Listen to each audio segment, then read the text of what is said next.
All right, cool. So what's up, everybody? Welcome to Free Throw Fridays. I'm Coach Kenya, and I'm here with Wayno. What's going on, Kenya? How you doing? Same old, same old. We're here every week. We're back, 6 o'clock every Friday, taking your questions, bringing on featured mentors. We've had a really great last few weeks of just a bunch of people who've been really coming on here and blessing us with some really good advice. So, every week we're here for you. And Wayno, just tell everybody what Free Throws is all about, because I just want to make sure that everybody's clear on what we're doing. Absolutely. So Free Throws is a platform that I started building 3 years ago on Instagram Live, before everybody was taking advantage, trying to use it. And basically, every Tuesday and Thursday I would go live and I would talk to people, about whatever it is that they wanted to answer, whether that was questions regarding music or getting in the game, because that's my background, or questions in business. So, I wanted to create a platform and a community where we all could engage and we all can help each other. There's no sign-up fee, none of those types of things. It was just basically something where, we could share stories and we could share information, and we all can learn from one another. So that's what Free Throws is. Yeah, and it's been like this growing community that we've had every single week. We've had all different kinds of people on from all over the world who've been chiming in, asking their questions, connecting with one another, networking. So it's been more than mentorship. It's been an opportunity for everyone to connect and really leverage relationships and really be creative and build during this time while we all been cooped up. So happy that this is going and it's growing. And I'm really excited because we have a really special guest mentor on today, Sean Garrett, right? So Sean, I'm going to let you talk your talk and let everybody know what you do, because you do a lot, and I don't want to miss anything. Okay. What's up, everybody? It's your boy Sean Garrett, man, aka the Pen Man. Yeah, smash on the radio. Bet I penned it. Super producer, artist, songwriter, man. Hit maker, whatever. You know what I mean? Y'all know what I do, man. You know what I mean? If you don't know, man, you know what I'm saying? I don't know where you been. Check the credits. Right. Well, Sean, of course, a lot of people know what you do, but would it be possible for you to give a little background on how you was able to get started? Yeah, I'm a military brat, man. I'm from Atlanta, Georgia. I'm from actually Campbellton Road in Atlanta. You know what I mean? Southwest, west side. And basically, I moved to Europe when I was like 6 years old. My dad was in the military. My mom worked for the government. And basically, I've been doing music, man, ever since I was a kid. I signed my first record deal when I was 14 years old. I was on stage at like 12. But I never really considered myself a songwriter producer for anybody else but myself. And I moved back to Europe to the States when I was like 18. And then, unfortunately I lost my mom, man. I lost my mom in like 2002. And it was a very traumatic moment for me, especially somebody who's like a mentor, somebody who's actually been with me, been my everything, you know what I'm saying? So it was just, it was really hard, man. But then after that, a year later to the date, I ended up, I moved back to Atlanta to be closer to my mother in spirit. And, it's my hometown. So I actually, I was, a lot of people was asking me, yo, dog, you should write songs for other people as well. We know you're an artist, but damn, them songs is crazy. And, what's so crazy was like, man, I was like, nah, I ain't a songwriter. I don't write songs for other people. I keep on, I just write for myself. I produce songs for myself. And, what's crazy, man, before my mother died, she was like, man, I'll be telling you, you got to keep, you got to always not put all your eggs in one basket. And that stuck with me. So when I moved back to Atlanta, I got a couple offers for some publishing deals. And I wasn't really too turned on about still writing songs for other people, but it was like, yo, man, you really should try this. Man, and I ended up meeting this guy, man, Billy Calloway, Shakir Stewart, from down here in Atlanta, and I had like 5 or 6 different offers, you know what I'm saying, on the table, but I decided to do a deal here, so I could just be closer to, the publishing company if I decided I wanted to do that. So I ended up doing a deal with Hiccup Music Publishing, man, which was my man L.A. Reid, and shit, a year later, man, my first song the second song I put out was Yeah. The first song I actually did put out was did as a hit maker, was Latif's Don't Want to Hurt You. Wow. Which is really, to me, was really like a great song. I did that with I work with my man Teddy Bishop, and then I learned a valuable lesson from that moment. It was like, that record did fairly well, but in my mind I thought that record was gonna go crazy, and I learned a valuable lesson because I was like, you know what, the tempo, I will never put myself in this position again. As a creative, I want to shock the world. And the next record that I was fortunate enough to be part of doing is Usher's Yeah. And the next one was Sierra's Goodies. And the next one was Beyonce's Check Up On It, Destiny's Child, Soldier, Lose My Breath, Girl, T-Shirt, I'm Through With Love, all on the Destiny's Child first album.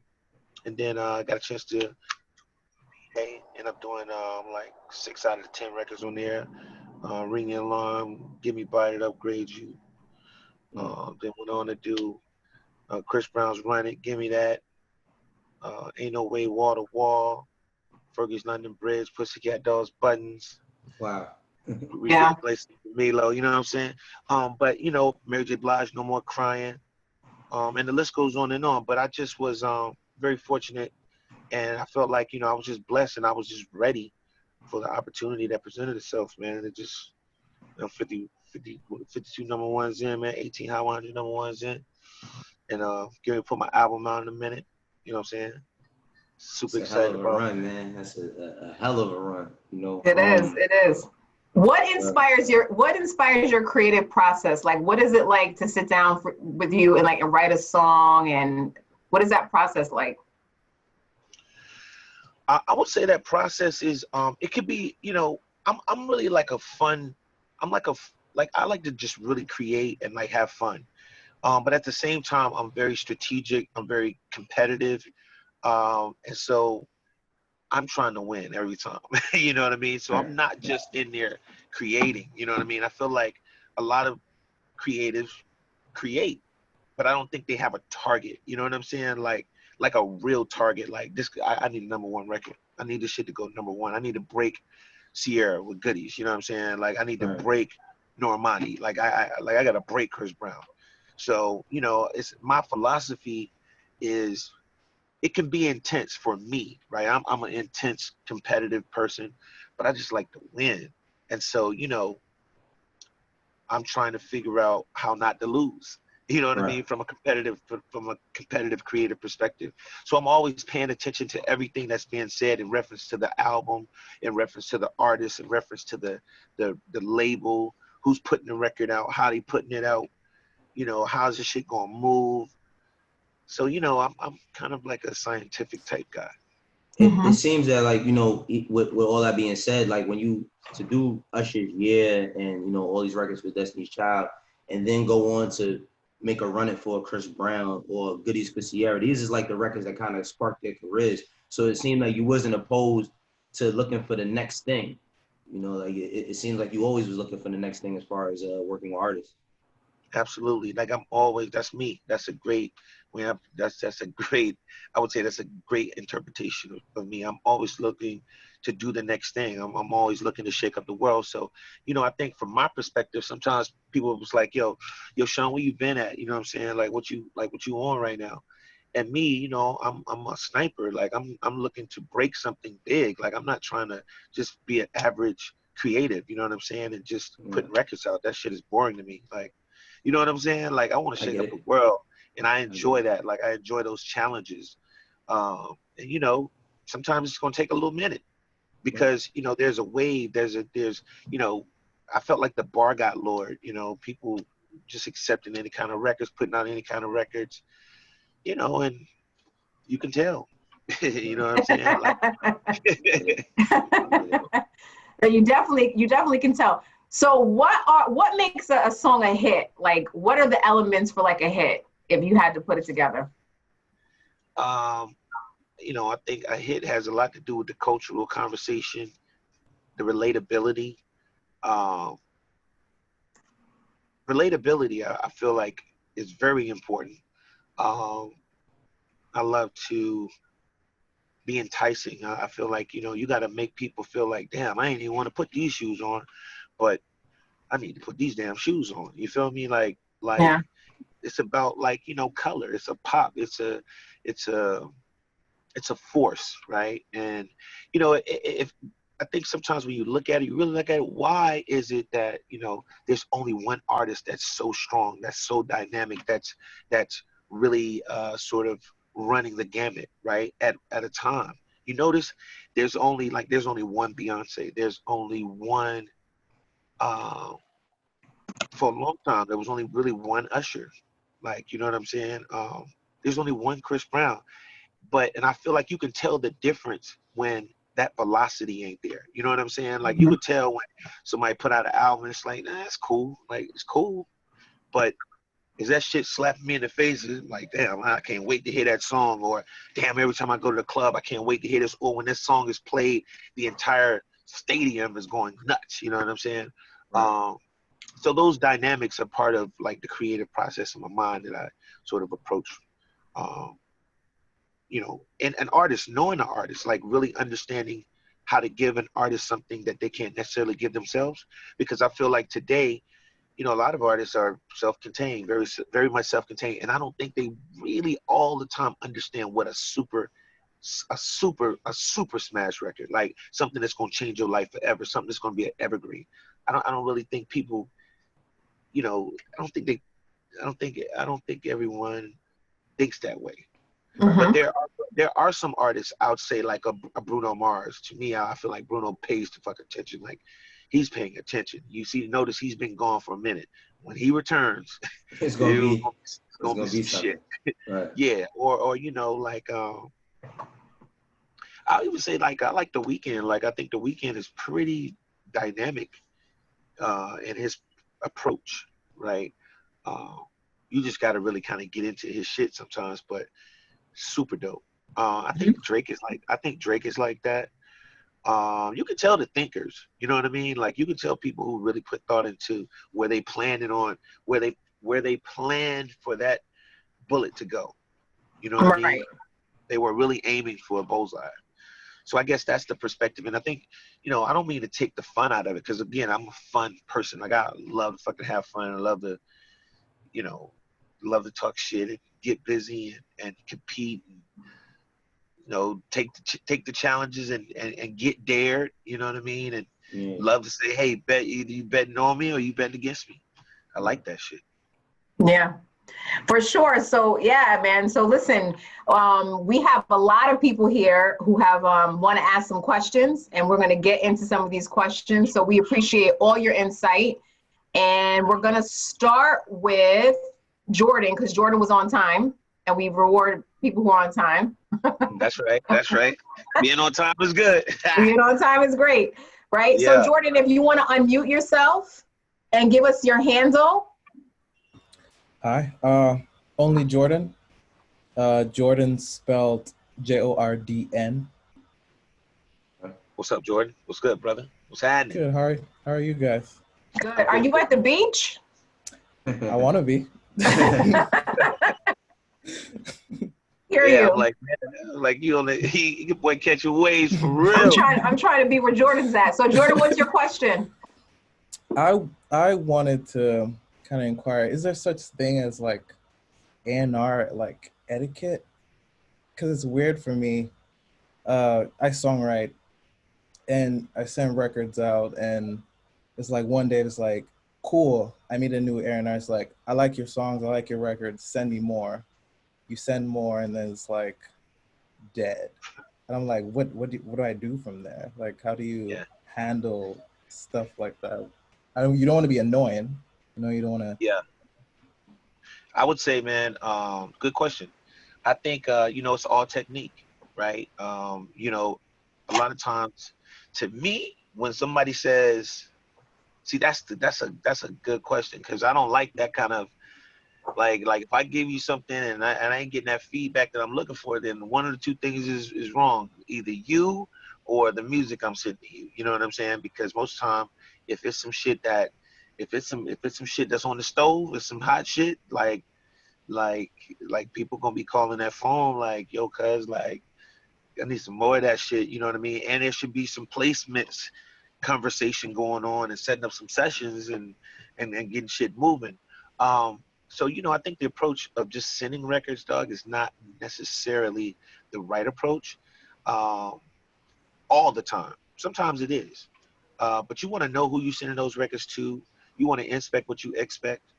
You want to make sure that you want to make sure that you know where that's going. You know what I'm saying? Know who this person is, and know what's their track record in reference to placements and making shit happen. You know what I'm saying? So don't just because somebody's an A&R doesn't necessarily mean they're qualified to even take your music. You know what I'm saying? Like, I like to go to the head. I go to a publishing company, find out, because I know publishers are definitely trying to get records placed. You feel me? So even if I can interject there, for example, I had a meeting at Universal Publishing, and dude was like super excited. He was like, I know exactly what I want to do with you. yeah, And literally the next week, COVID happened. Dead. I emailed, he's like, you know, just following up. He was like, oh, you know, thanks for following up, blah, blah, blah. Everything's crazy right now. And then no response. well, here's the deal. It's just COVID, bro. It's COVID-19. Like COVID-19. For real. Yeah. That's it, shit. That ain't even the A&R. That's life. You know what I mean? Right. Everything's stuff. So, man, I would give you the advice, man. Just keep your head up. Keep on staying positive. And, you know, shit, man, I'm going to be honest with you, man. Sometimes monsters, when they come out, they're going to shake the world up. So, you know, don't let COVID stop you. If they were, you know, if he was entertaining you, I'm pretty sure that your shit probably is really dope. Matter of fact, send me some shit to my DM. Maybe I can help you move along a little bit quicker. Send it to Sean Garrett, Sean the Pen Garrett. You know my IG. Fan Garrett. Yeah. Yeah, my IG. Go to my IG, man. Send me some shit. I'd like to see what you're about. Yeah, And Jordan, go ahead. My fault. Finish, right? No, I was gonna say, you know, just to add to Sean's point, I think that there's a thin line between like persistence and annoyance, and you know, while people can get annoyed, because I do A&R as well.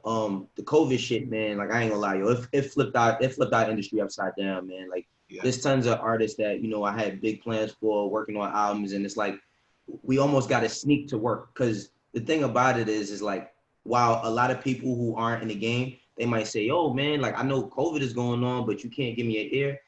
Man, listen, like the company that runs all our corporate cards won't even okay us to be able to pay for travel. So it's like, if Sean told me tomorrow, yo, Wayno, I need you to come down here, we can make some shit happen, I gotta pay out my own pocket. You know what I'm saying? And paying out my own pocket is tough because all this is going on. You know what I'm saying? And I don't usually don't pay for my travel. But like Sean said, man, don't get discouraged. I feel like, you know, when you are getting attention from like a publishing A&R specifically, you're moving in the right direction already. You know, because you usually don't get the publishing A&Rs that come out very early. So if you getting the attention of them, don't get discouraged. Like write down your goals, man. Knock them down one by one. The list doesn't always have to be 10. It doesn't always have to be a 20 or 10-year plan. Make down a 2-year plan, and all the goals you want to accomplish quarter at a time, 3 months to 3 months to 3 months. You know, but you're already moving in the right direction. Thank you. I agree. I appreciate that. No problem. Be good, man. Be safe. Thank you. Talk soon. Thank you, Jordan. You're welcome to stick around. I'm just going to put you back on mute, okay? All right, cool. So we're going to go to the next question. I'm going to go to the young man with the purple shirt on. I can't see your name, but if you want to give us your handle and your question, welcome to the free throw. Can you hear me now? Mm-hmm. Yeah, we can You hear me now? Mm-hmm. All right, yeah, now I go by Mozzarella Money, MOZZARELLAMANI for anybody that got any troubles with that. How y'all doing today? Well, how are you? Appreciate y'all having me on. I'm right. I just wanted to ask for somebody. Do you feel like for somebody who does like unique records, or do you feel like a artist on the come up should push for try to create a buzz record and just try to make something hot, or continue to make unique sounds that pick up over time? Because some songs pick up, and like I've been getting placements on some of my older records, you know what I'm saying? But I just want to know your opinion on that. Should an up and coming artist more so just try to create a certain wave on what's going on and just try to get with the current, or continue to be different in hopes that eventually picks up? I mean, that's a good question, bro. And nice to meet you. I would say Likewise. to you, it's not like me. I'm the type of person where I'm trying to break the code. I'm trying to crack the code. Like right now, like it ain't like shit. I ain't got 5 years. I ain't got 3 years. Like I need that. It's immediate. Immediate doesn't mean sounding like everyone else. That's not immediate. Immediate is like stopping what everybody else is doing and stopping them from paying attention to what they paying attention to and pay attention to the shit you doing. That's what I mean by immediate. And that's why I've always liked those creating records, man, that had the big just shit going nuts, like, ring the alarm, or yeah, or like, that's my intense perspective, right? And also just trying to push the artist out of their comfort zone. It ain't about being comfortable. This shit is not, COVID is uncomfortable. Fact. But there's gonna be some shit that's gonna come out of COVID. You know what I mean? We're being forced to understand that life must change. Life will change, whether you're ready for it or not. So, it's just your mindset and perspective. If you believe in yourself and you believe in what you're doing, that's how you need to attack your approach to making hits. If you're one of those people who feel like I got a lot of time, I'm gonna let this shit just, you know what I'm saying, it's my sound and I ain't changing, then you gotta roll with that. You rolling dice, you feel me? But my perspective is like, I ain't got time to play. I'm trying to win. I want immediate reaction. So it might take me, I might spend a week on a song. People don't do that shit no more. But the shit is retarded to me. I'm like, if you expected some shit to change the world and affect the world and make because you know what? When people hear records, they always got an opinion. Everybody got an opinion. So if it's all going to be opinionated based anyway, shit, let me go ahead and put the work in and the perspective and the mindset into the work, so I don't have to worry about the shit not working. It's a scientific, it's really math. It's really, music is math.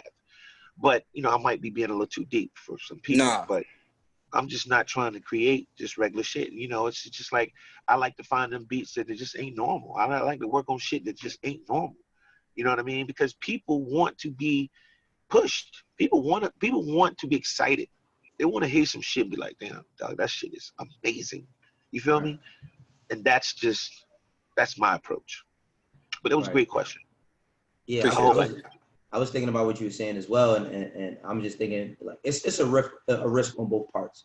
It is risky to be different, but if you are able to break through, that's how you end up being called the Andre 3000. You know what I mean? Like, that's how you end up being called the Beyonce, like the people that Sean was referencing.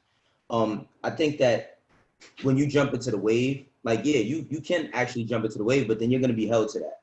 Like you're definitely gonna be held to that. It's like if you're paying attention to like New York hip hop right now, and you see like the wave with the Brooklyn drill and all that shit, like Pop Smoke, he got to take it to a very, very high level really fast, and then unfortunately he passed away. But now you see all these kids trying to do what he did, and people are just saying, it's not the same. It's not the same. Now there might be one that breaks through, but it's making it a little bit tougher because he set the bar so high.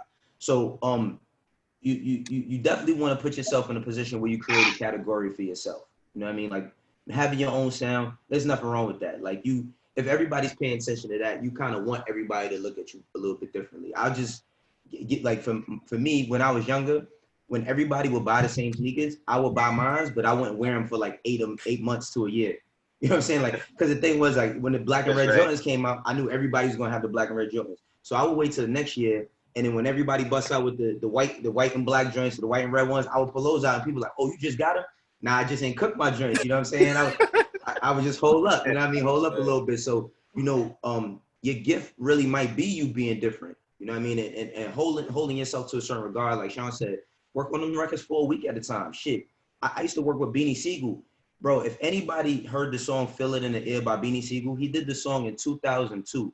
He didn't put it out in 2005 because he used to fix little lines and fix like how he would say things. And it took 3 years, but that's one of the most memorable records that he ever made. So it's all about what you're chasing. If you're chasing a quick bag, you're going to get it quick, but you're going to lose it quick. You know what I'm saying?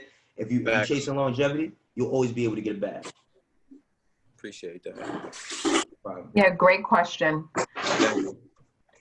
So thanks for coming on. You're welcome to stick around, right? So we're going to just keep things pushing. Khan, you're up. All right. That's perfect. Sorry about that. All right. Wayno, Sean Garrett, it's nice. Yo, it's an honor to meet you. I am like a huge fan. I didn't even know Sean Garrett was like a huge part of my teenage upcoming because I just heard all this. I mean, I used to listen to him after Massive Attack and all that. I knew all that about all that shit, but like all the other shit. I'm from Brooklyn, New York. My handle is Kid Convict _official. Y'all can follow me if y'all want to. If y'all don't. My question is what you call it. So basically, I've been like I've been working with Andrew Grant of Warner Music, Hero. He's with Akon. I've been working with all of those guys and everything like that for the past year. I'd say like end of 2018 and now. And I've been doing a lot of like great things with my 9 to 5. You know what I'm saying? Like I literally had a whole concert where I paid the artists to perform. Like literally, that's my whole thing. My whole thing is literally just doing charities, doing like just giving back. It was no catch. It was called New York Coachella. It was in Queens. I'm even working on an app that is gonna give back to like millions of students. It's blah blah blah blah. Bottom line is, at what point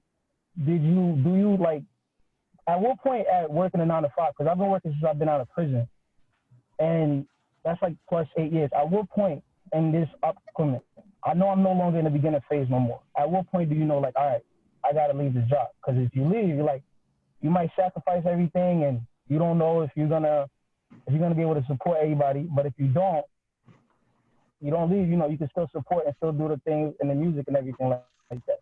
Like, at what point do you feel, did you, all of y'all, not just like Wayno and Sean and Kenya, but like all y'all, like at what point was everybody like, all right, I think this is the time when I could leave the job and just do full 100% career? I mean, that was the point that I was saying. Good question. Thank you. That was the whole point that I was saying, man. I mean, you got to put yourself in a position where, you know, it gets real, right? And so you're hustling, you know, you got to, you know, I think you got to approach it from a perspective of, you don't want to do things that's going to hold you back, right? You know, you got to give yourself a time limit. You got to give yourself a window, right? And give yourself some short-term goals and some long-term goals, and just be realistic in your be realistic in your expectation of what you know. Again, I always say, like, expect what you expect. Like, if you're really trying to get out here and make it and change the game, or change your life, I should say, and, you know, become a necessity. I think a lot of people don't understand that the need to become a necessity, to become whatever you're trying to be. You got to be needed, and however you look at that and whatever that means to you is, I think, the best answer to that question. Because if you're needed, then you know, you'll know, oh shit, well, I'm making more money over here now than I was ever making in a 9 to 5, or I got 4 or 5 deals set up and shit. I can plan that I'm gonna be out of this situation and I'm gonna be able to do some different things in a minute. You feel me? So it's all this shit is common sense, man. It's common sense. You know, it ain't about being whimsical and thinking that this shit is a game. It's just real, right? And, you know, it's your perspective and what your expectations are, you know, and just hold yourself accountable. 1,000%. I would say for me, you know, I having multiple streams of income has always been really important for me. I've always had a 9 to 5. I have my 9 to 5 now that I use to finance all my other stuff, right? So I have a fitness business that I have. I'm co-owner of a construction business, right? So the plan for me is, like, once I have 2 years worth of savings where I'm good and like I could just walk away from that 9 to 5, or not even just walk away from it, because my 9 to 5 is radio, and I love radio and I love that business, but I just don't want to ever be in the position of being codependent on a corporation, right? We should definitely have our own stuff that we own. So like for me, like once I have enough money stashed away where I feel like that is totally optional, like that for me, that's like the threshold to know when I can like just walk away from that when I feel led to. I say for myself, it's about like, I think that being uncomfortable is a beautiful thing. You know, that might sound a little crazy, but like for me, the last time I walked away from a regular job, I was at a job from 2006 to 2010, and then I got laid off, and then they rehired me in 2010, and then I was laid off in 2012, and the feeling that I got was just, it was so hard because I never, like, I didn't get fired, I got laid off. I was just a number on a piece of paper, and it was like, yo, we got to cut back. My thing was, I never wanted to be in a position where anybody else could determine whether I could take care of my family or not. And even with that being said, when I got laid off, I was 29. My third kid was on the way. I might have had $1,000 in my bank account. Super uncomfortable. Like I was not in a position, you know how people say you got to be in a position to win. My biggest driver for me getting to where I got was my determination. So I told my lady, I was like, yo, listen, if I can't figure out a way to pay my bills through all of this, I'll go back and get a regular job. But I didn't. And I fought through, I figured out ways how I could help with the bills, whatever the case may be. And because I was so determined and so eager to make something of this decision that I made, because it's a tough one to make going on 30 years old, I was able to, you know, do a lot of the things that people see me do in the past couple of years. So I think, like, you know, if you're feeling uncomfortable, that might be the driving thing that you need. You know, like you might need to say, yo, listen, I mean, the 9 to 5 and all of that's cool. And I don't knock anybody. You see a lot of stuff going on social media about the whole debate about a 9 to 5 person versus an entrepreneur. I feel like they're one of the same.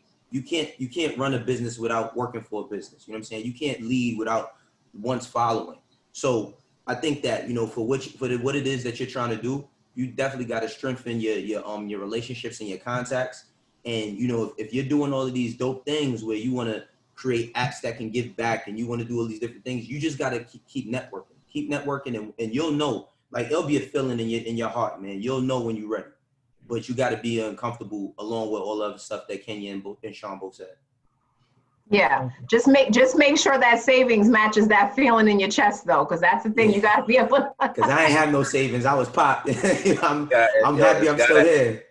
Yeah, you got to be realistic. Don't put yourself in a situation tripping. You know, right. Don't do that. Don't do that, for real. It was tough. It was hard. I ain't gonna lie. Thank you. Right. So does that help?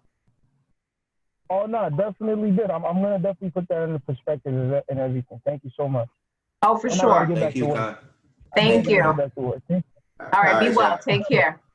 How many more we got, Mama? Oh, let me see. We have 1, 2, 3, 4. How much time you got? Probably got like 10. 10 minutes? That's all right, cool. Cool. If you got 10, it's cool. We'll keep going, and whenever you have to go, you can just go. And I'm a really big fan of y'all show too, Wayno, man. I really fucks with you, man. I like what you're doing, dog. Thank you, man. You know, we got to connect. You know what I'm saying? Absolutely, man. Listen, dog, like the brother said before, like, we knew a lot of stuff that you did, but then looking, like, this is why I love social media, because not only with the battle, but when you was able to say all the things that you've done over the years. I started in the game in 2002 when I was like 18, you know what I mean? 18 going on 19. So to see what you've been able to build, man, like, I would love to be able to get that mentorship from you as well. Man, thank you, bro. I think a lot of times, man, people think it's so many records, man. It's just, they think it's longer than it's been. You know what I mean? I'm like number 6 on the songwriters, producers with the most number ones in the shortest period of time in Billboard history. Like, it's the number 14 song on the greatest hits of all time Hot 100 list. Like, again, you know, all of that shit goes into just the perspective of just trying to shake up the world versus just trying to do some shit, you know? Right. And that's why we appreciate us even being able to get your time, for real. 1000%. 1000%. So is there anything, Sean, though, that, like, in case you got to jump off, you want to promote, you want to talk about? I know you said you do have an album coming out, so I want to make sure you can plug your stuff. Yeah, the album's on the way, you know what I'm saying? It's like the first single's going to be crazy. Actually, I'm sitting here with my homeboy I did a record with, man, named Keys from AO and Keys. Super fucking producer. Just me and my brothers, all my friends that I fuck with, you know, that we make music together. Like we get ready to go on this. I'm just about to do another run. You know what I mean? Just working on some shit. Like I'm really excited about like Normani. Like I'm gonna break I'm trying to break about 2 or 3 artists in the next.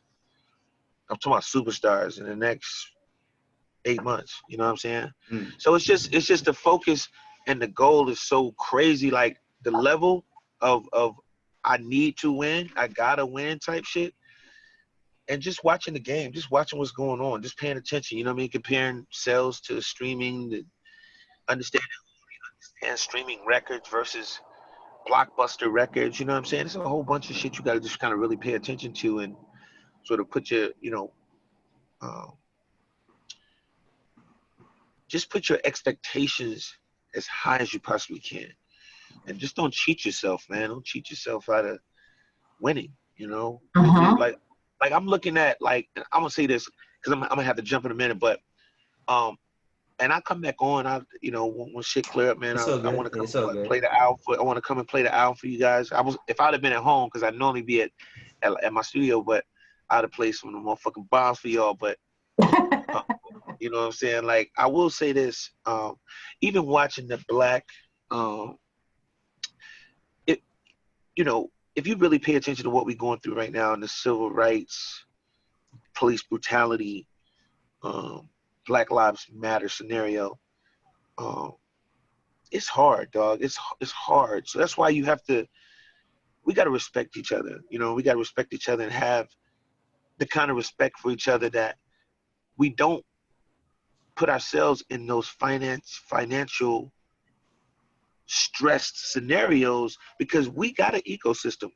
You know what I'm saying? We really got a dope ass ecosystem, but we just have to treat each other right, man, and take care of our people. Like take care of each other. Don't bullshit each other. Like push each other, but also be real with each other and help each other out. We just, you know, a lot of times like people make fun of the idea of, you know, whenever you're talking right, for some reason it just seems like, you know, people think that shit is corny. And then it's just like, but in COVID, shit got fucking real. Like, like 113,000 people dying is not that ain't I don't think them numbers is made up. I think that shit is real. Yeah. You know, people was talking about blacks.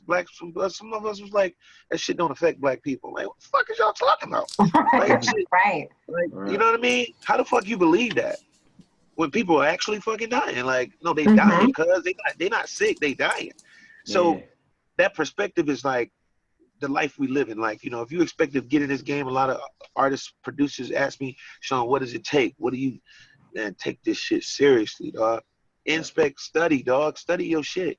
Yo, that quote you said, man, as soon as you said it, I wrote it down. Inspect what you expect. That is crazy right there. For real. That's a great tweet.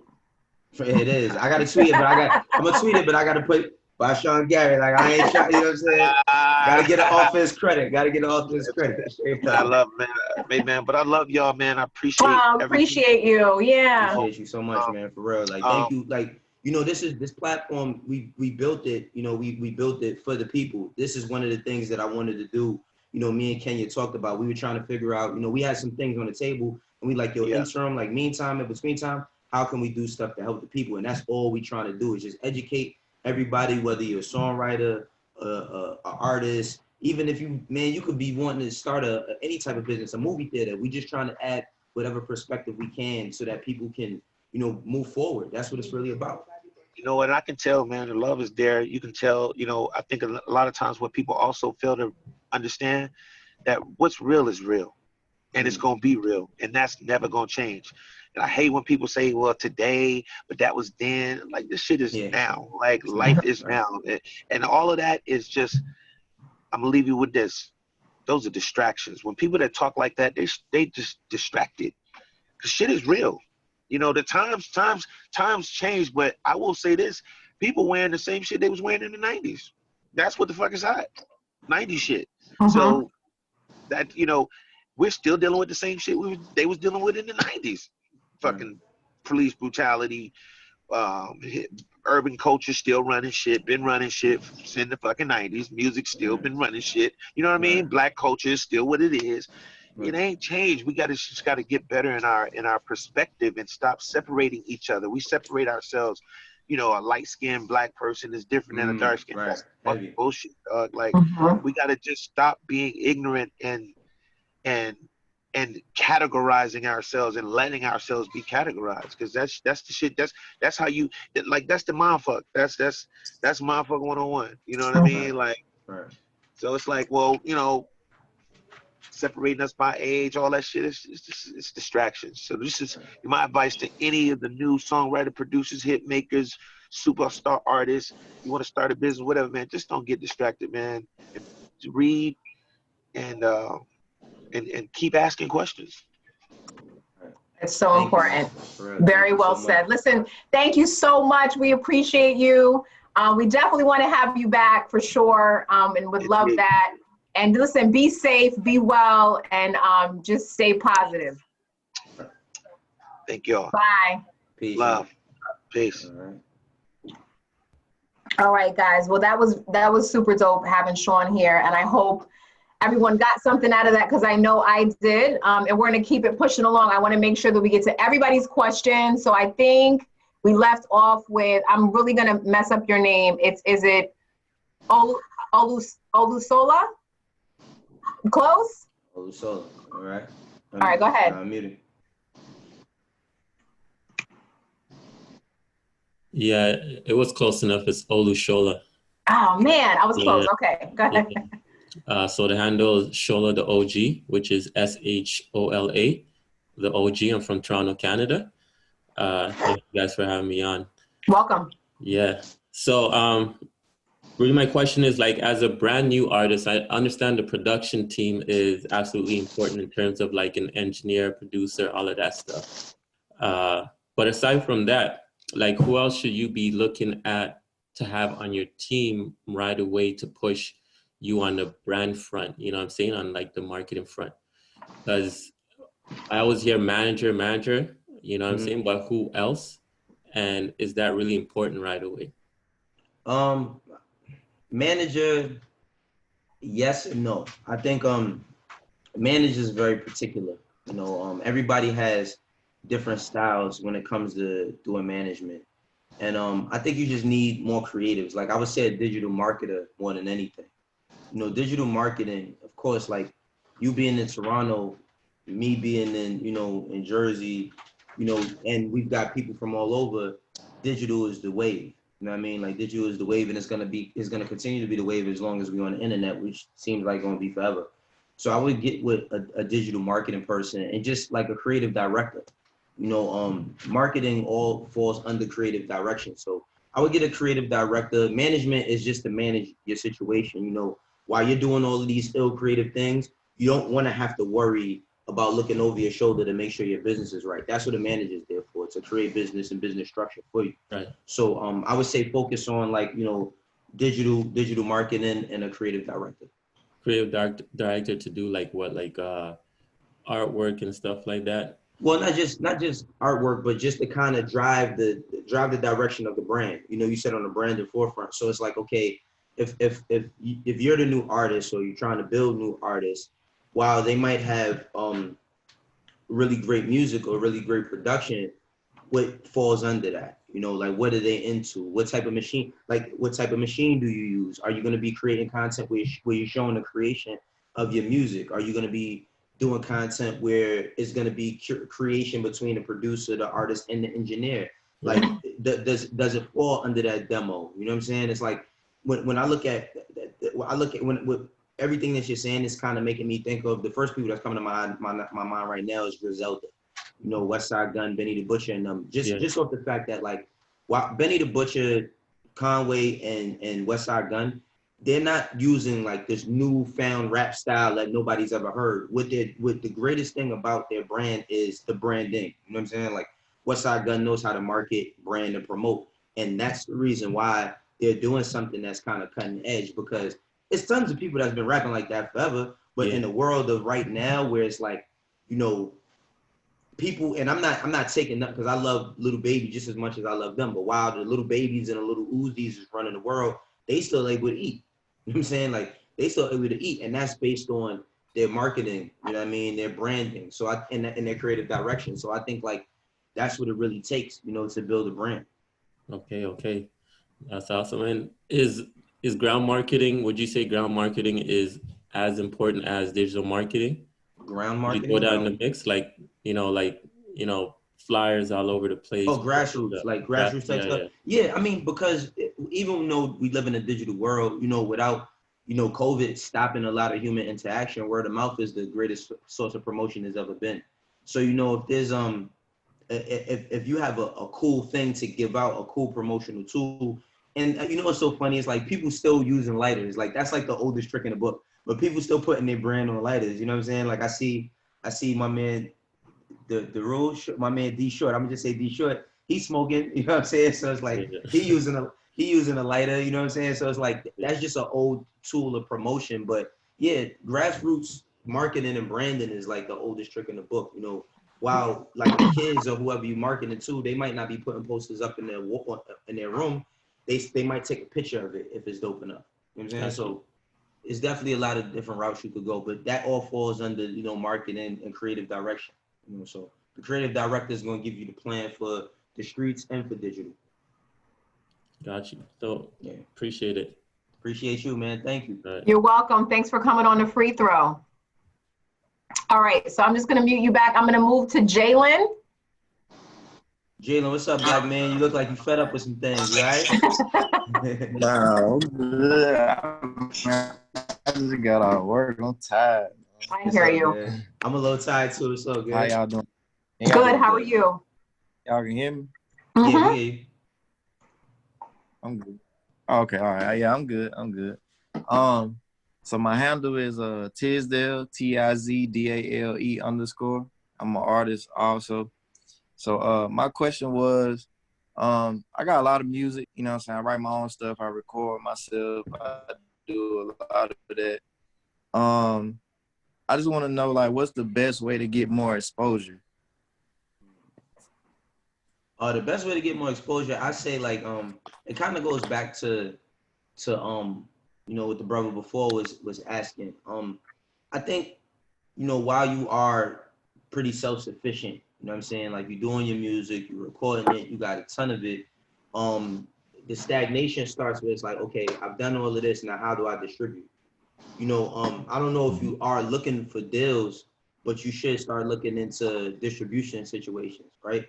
So, you know how everybody, like, of course, everybody can upload music to the same platforms as everybody else now. Like before, you couldn't, there was red tape you had to cut, or you had to be signed in order to be on a TuneCore or Spotify, etc. You know, you got to take advantage of those things. But I'll take it back to a person that we had like before. It was asking me a similar question, and I was just saying, like, as far as like creating rollouts, start taking a little bit of money and start allocating it to the side. So it's like, okay, we in June right now. Let's say your project is dropping in November. You know, you could possibly look into the monies that it takes to promote, you know, online, because that's what you really want to promote the bulk of it right now, especially with COVID still going on. I don't think shit is going to really be regular, or not even regular, but things not going to be kind of back to normal to 2021. So if we know that we got people in the house, how do we get them to pay attention? You know, you got banners. You know, you go on World Star, you might see a whole banner or somebody shit up there. You know what I mean? You go on YouTube and you start seeing, I myself, I was on YouTube and I went to watch something, and a video popped up, a music video popped up in front of somebody else's. Start looking into that. And that's all digital marketing. So I think that you should kind of create a budget, you know what I'm saying? Like whatever it is that you can afford, you know, create a budget and start orchestrating or strategizing a plan. So that by the time it comes when you want to release something, you're a little bit more prepared. Because I work at a label. A lot of this stuff, like if we drop, I don't know how familiar any of y'all are with Sada Baby, but like if we drop a Sada Baby project in 2 months from now, we've been planning for this shit since January. You know what I'm saying? Like we've been planning for it since January. So when you see the streams come and people is like, oh shit, this is going crazy, it's because we've been taking the necessary time to secure the type of placement that we need, the digital placement. You know, how can we do ad buys to put the videos in the right places? And everybody's kind of privy to this information nowadays. So it's just about doing that digging. So basically it's just about putting money in the right places for digital marketing.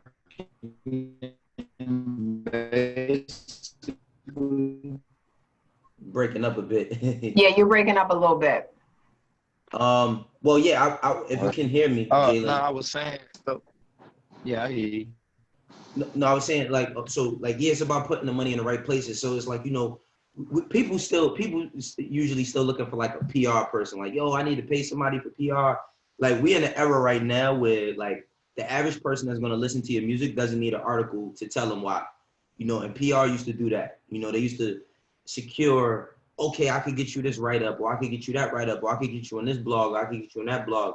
More things are like quickly accessible. So that money that you might have spent on PR could go to probably paying Say Cheese for a post, or paying Rap, you know what I mean, for a post. And, you know, even though I work for academic, I work with academics. I don't know how he run his shit, but I know he's paid for play as well when it comes to his platform, you know. But I think that you definitely want to take your money and put it in the right places so that you strategically put yourself in a position to win. You know, that's all anybody does. Like, even down to, you got to look at it, bro. Like, even when you watch a documentary like Last Dance, the first episode of Last Dance, Nike dropped a pair of Jordans. Boom, right there. Then they waited, dropped another pair of Jordans. That wasn't by coincidence. That was by design. They've been planning for that shit for a year before then. You know what I'm saying? So you want to take those same approaches that these large corporations take when it comes to distributing your product. You know, because that's all it's really about, marketing and distributing. Cool. So I am doing the right thing. You're doing the right thing, man. You just gotta keep working, man. Keep pushing. Like Sean was saying before, don't get discouraged. You know what I'm saying? Everybody's time comes. You know, everybody's time comes. Everybody's time doesn't come as fast as we like it to, but if you built for the grind, you built for the win. All right, that's true. I appreciate y'all. And I appreciate y'all if y'all go check me out, please. That would be write your stuff. Write your stuff in the chat. What's your handle again? Tisdale, TIZDALE _. Gotcha. If you can add it in the chat. So yeah, add it in the chat, man. That way we have it. Everybody has it. Kenya logs everything, so you put it in the chat. She's gonna make sure you send it to me. Okay, I appreciate All right, y'all. cool. Yeah, appreciate you too. Be well. Yeah, all right, too. so we're gonna go to QB the Wizard. He's been burning it down for the last. Hey man, medicate yourself. You feel me? It's a lot going on in the world. What's up, man? How are you doing? Hello? Can you hear us? Yeah, I can hear you. Oh, shit. Did we lose it? No, he's there. I see him. Hello? Yeah, we can hear you. Yeah. Let me find out you smacked and you can't work your Zoom, man. All right, so I'm gonna mute you and we'll come back, okay? We'll let you figure that out. All right. Is it Darrell? Yes. All right. How you doing? I'm doing good. You? Good. Thanks for coming on. Thank you, man, being here. And my question is, do you think it's easy to maneuver in this game without a manager when you're starting off, or do you need a manager when you get further in? I'm pretty much in tune with the marketing and all that. I know it's pretty much pay to play. So right. I'm just concerned on the manager part to somebody else to further your business. I think it's like, it kind of runs synonymous, like yes and no. Like kind of the answer to that. I think it's really about like, what do you think you actually need? So for me, being a manager, my pitch used to really be, you know, if I can't do anything for you that you're not doing for yourself, then I shouldn't be managing you. You know, and my management style really came with me taking myself outside of the seat of being the manager and looking from the consumer standpoint. Like, even though I manage artists, I still, like, I got to be excited by them, like, for who I take on as a client. So I look and say, okay, well, as a fan, what would I be excited from this artist, you know? And I think if you have a person that understands you as a brand and understands your product, then you could win. But I think that, you know, also when you starting out, having a manager very early, it can kind of hinder, you know, the direction. because, and it's all dependent upon who you get to manage you, because Mhm. you might have a person that has a lot of direction, and then you also have managers that they just want to tell you everything to do. You know what I'm saying? Like, no, you should do this, you should do that, you should do this, and not kind of work with you instead of working for you. You know, the manager works for you. They don't necessarily work with you, and that's not a bad thing. But I think that, you know, it's all dependent upon where you're at. You know, if you feel like you're a bit self-sufficient and you don't need a manager at this moment, then that's fine. But as it grows, eventually you will. I interviewed Gunna one time, and Gunna said to me that he was like, I'm still hiring people. And he has a management team, but he was like, oh, I feel like the smaller the business, the smaller, like this, the smaller the team, the smaller the business. So he's like, I'm trying to build a bigger team. The bigger I build my team, the more business I'll have, because more people have, you know, things to contribute if I put the right people around me. And I thought that was very like eye-opening as an artist for him to say that. So I think, like, you know, it's just really dependent upon where you at. Because I was just wondering, I'm coming from Cincinnati, and it's just harder to gravitate to what I like you were saying, the Griselda, that's what I prefer. But they like the bounce, the Atlanta scene, you know, those type beats up here, and it's hard to market myself up here doing what I want to do. I say, man, even if you did, like, Ohio is a tough market, period. You know what I'm saying? Like, Ohio is tough, bro. Like, I've been going to Cleveland, all that since 2007. You know what I'm saying? So it's a really tough market, and it's not a lot of, like, wow, you know, you look at, there's a lot of historic artists that have come from Ohio. There's really no hip hop culture there, and I think that's the reason why it's so tough. You know, a lot of people don't know that Ohio is like one of the roughest, like, cities, or one of the roughest states in all of America. And I think that Ohio is kind of like New York. See, the thing about New York is that we have hip hop culture there. Ohio just got tough shit. You know what I mean? Like, they just really just got tough shit and dope. You know what I mean? That's what it really is. And I think that, you know, being an artist coming from Ohio, instead of just trying to find a wave that people could jump on your music, find a way to make your music more like documentation. You know what I'm saying? Like, that's what I've never really seen from Ohio artists. What I mean by that is, like, if you got something running synonymous with your music, like, you know, basically like a report, you know what I mean? Like, basically like a docu-series running along with your music, that could be something that could kind of catch eyes, you know, because one thing about Ohio is that there's a lot of great stories that come out of there. You know what I mean? It's a ton of great stories that come out of there, but it's a very tough crowd. You know what I mean? It's a very tough crowd. So that kind of goes back to the conversation we was having a little bit earlier about, you know, the branding and the creative direction. Because one thing about Ohio, there is a lot of, people don't know that there's a lot of dope women that come from Ohio as well. I can say that, and it's a lot of dope, like, streetwear, and a lot of that type of shit comes out of Ohio too. It's a lot of fly people that come out of Ohio. So, you know, you want to kind of show these types of things if you're trying to be a little bit different. And I think, like, that's where, because you're a Griselda fan as well, that's where, like, West Side and them had their space, because nobody knew that. Yo, I'm from New York, bro, born and raised in New York City. Nobody even thinks nothing about Buffalo other than the Bills. And we don't like them. You know what I'm saying? So it's like, they was able to kind of document their culture, what was going on in the music and in the fashion. You know what I mean? To be able to show how the two run the same. So I think you take some pages from people's books, man. We all borrow from each other. So get in where you fit in with it. Right. That's all I had wanted. Just want y'all to check me out at my handles. It's BUDDYLUVUSX. I just dropped the tape. Buddy Love USX. Buddy Love. Just dropped the tape called I Remember. And just want y'all to check it out. All right, dope. Man. Yeah, so do us a favor, just, and also put that in the chat if you don't mind. Yeah, put it in the chat. All right, cool. Thank you so much for coming on. I think QB Wizard is ready now. I think he's ready. Are you ready? I'm ready. Okay. Yes, I'm ready. Okay. How you doing? My fault. I've never been on Zoom before. It's all good, man. But yeah, I'm a producer from Newark, New Jersey. Mm-hmm. So my question was, what is the best way to get your beats out to artists outside of the state? Like, I made a name for myself in the city. They gave me the name The Wizard for the beats. I ain't make that name myself. But I just want to know the best ways to get to artists outside the state. Like, is it A&Rs? Is it through their managers? Do you think it's good to go through engineers? I mean, are you trying to get to established artists or just artists, period?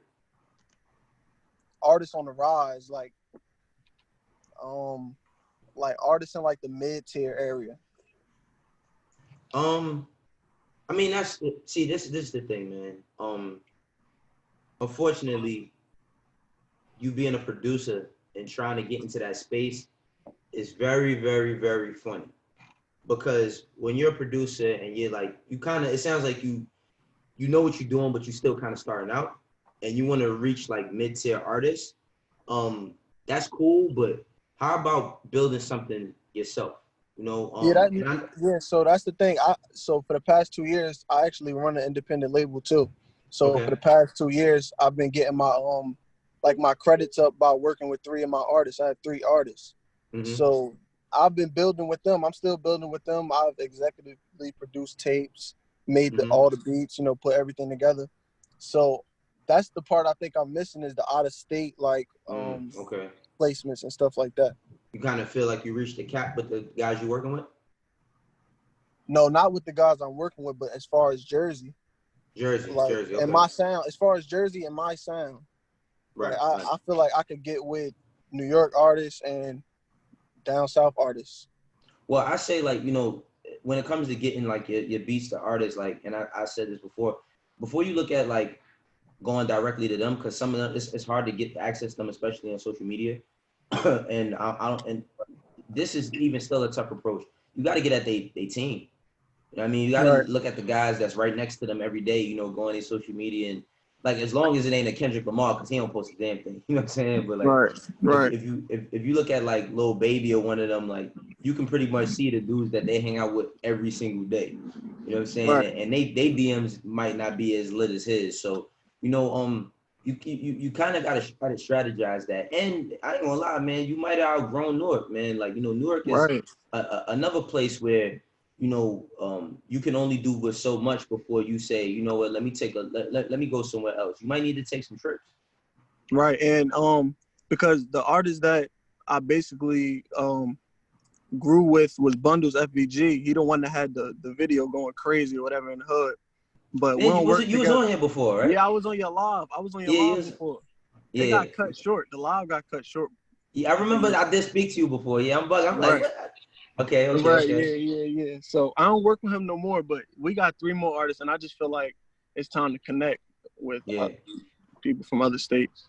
Well, man, I mean, you know, like I said, you know, the things I just told you, but, you know, it might be time for a manager if you don't have one. You might need to look into, you know, getting with somebody or a production company, you know, that can probably move your shit around, you know.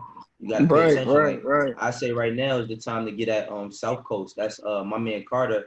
He runs South Coast. That's what the baby is. You said South Coast? Yeah, South Coast Music Group. That's where the baby is signed to South Coast. You know what I mean? Like my man Carter over there. He's been snatching up a lot of producers, a lot of new artists. So, you know, that's one place you could reach out to see if you could get rocking. And what's his Instagram, if you know? Let me see. I'll tell you right now. See, this is what we built free throws for, so we can share information. It is. Hold on 1 second. 1 second.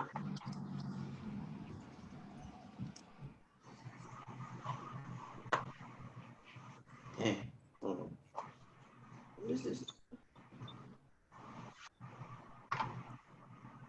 Can't find this train. I know it's. Hold on. You know what? I can't find it, but follows me. But I'll tell you this: just go on Google and type in Carter type Carter with a K, Karter, and put the baby, and he'll pop up. All right, bet. All right. Yeah, that's a bet. All right, cool. You good? Yeah, I'm good. Thank you. I appreciate it. Yeah, for sure. So we're going to keep it going. Let's see here. Get 'em Diz is next. Yeah, Diz, what's going on, man? I know we had you waiting for a minute. Sorry about that. It's all good. Appreciate the platform, though. That's the main thing. No doubt. But yeah, my question was basically what the wizard asked. So you already gave that answer. So I'm basically just gonna give you my handle and tell you what songs you guys can check out from me. I'm a producer out of Brooklyn. Yeah, and my handle is @GetEmDiz, and then I put it in the chat as well. So. All right. Well, basically, Dope. same thing that the Wizard got. So I don't want you to repeat yourself. It's all good, man. You know, I just hope that, you know, that y'all are able to use any of the information that y'all got here today, you know what I mean, and make some things happen for yourself. I think that, you know, social media is one of the cornerstones of business that people aren't really tapped into the way they should. You know, while, you know, I love looking at memes, and I love seeing funny videos, and I love seeing controversial things sometimes. A lot of people don't tell a story about how social media has changed a lot of lives. You know, so even with each and every one of y'all that are on this Zoom right now is because of social media.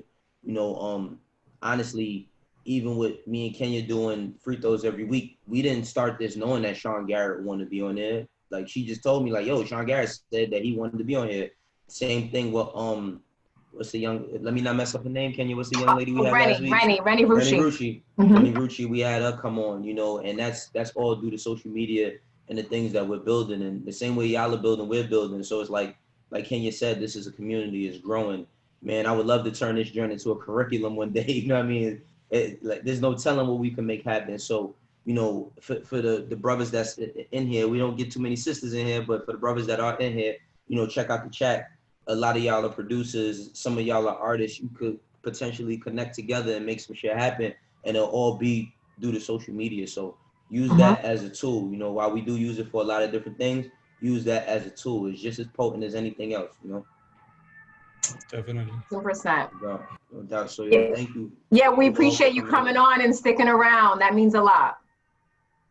Definitely. Thank you, guys. Yeah, for sure.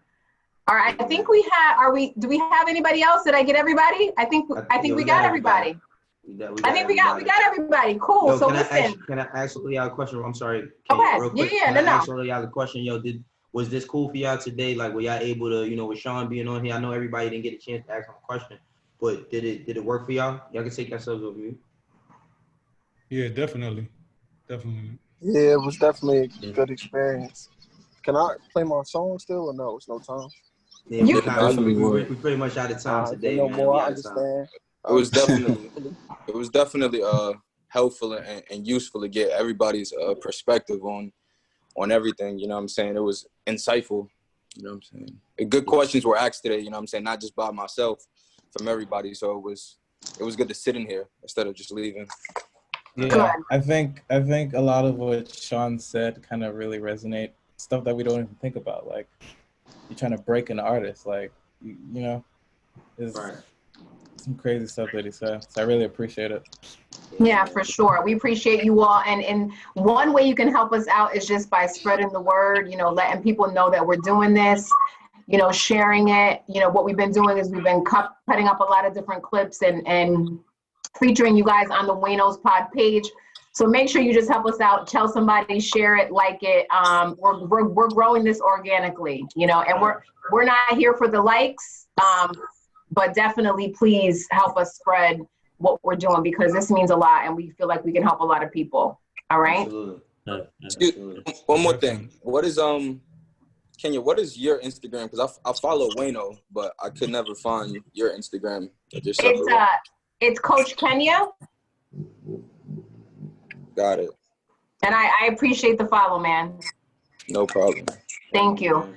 All right, guys, so that's it. That was a free throw. We're here every single Friday at 6 o'clock. This goes up on YouTube. And just, again, we appreciate the love. We're here every single week.